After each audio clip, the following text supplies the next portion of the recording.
Hey everyone, today we're diving into India's awesome history, specifically the Bhakti and Sufi movements. From the 8th to the 18th century, these movements totally changed how people in India connected with their spirituality. Imagine a time when religion was all about rituals and rules. Then along came the Bhakti and Sufi saints, preaching love, compassion, and treating everyone like family, no matter who they were or what they believed. The Bhakti movement was all about showing intense devotion to a personal god. It could be Vishnu, Shiva, Rama, Krishna, or any deity that resonated with the devotee. They expressed their love through beautiful poetry, music, and even dancing. Now, the Sufi movement had its roots in Islam, but just like the Bhakti movement, it focused on love and devotion to God. Sufi saints, called Sufis, tried to connect with God through meditation, chanting, and music. They believed that everyone was connected and preached about peace and understanding. Both movements were super important because they challenged the strict rules of society and made spirituality accessible to everyone. Their message of love and devotion still inspires people today. The Bhakti movement was like a wave, spreading all over India. Let's see how it blossomed in different parts of the country. Down south we had the Alvars and Nayanas. These poet-saints were deeply devoted to Vishnu and Shiva. They poured their hearts out in beautiful hymns, praising their beloved gods.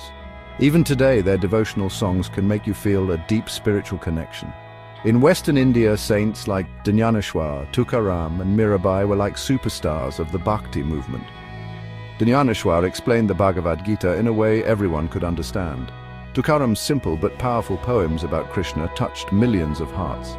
And Mirabai, a princess who left her royal life, wrote passionate poems about her love for Krishna.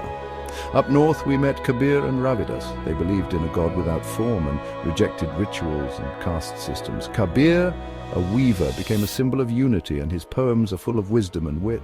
Ravidas, a cobbler, fought for equality for all. Over in eastern India, Chaitanya Mahaprabhu from Bengal got everyone excited about worshipping Radha Krishna.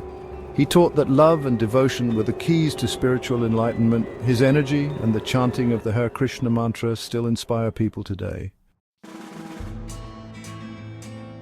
Just like the Bhakti movement, the Sufi movement traveled all across India. Sufi saints, with their message of love and unity, started different groups that spread throughout the country. Delhi and North India became popular spots for the Chishti order, started by Khwaja Moinuddin Chishti. His shrine in Ajmer is still a place where people of all faiths come to visit. Nizamuddin Auliya, another famous Chishti saint who lived in Delhi, believed that helping others was a form of worship. Punjab, known for its lively culture, was influenced by Sufi saints like Baba Farid, who was famous for his holiness and wisdom. Even Guru Nanak, who started Sikhism, was inspired by Sufi teachings of one God and equality for all. The Deccan and South India learned about Sufism from saints like Bande Nawaz. He was a Chishti scholar who promoted peace between communities. Bihar and Bengal were blessed with Sufi saints like Shah Jalal and Hazrat Makhdum Sharafuddin Yahya Maneri. They spread Sufi teachings in their regions, and their shrines are visited by people from all walks of life.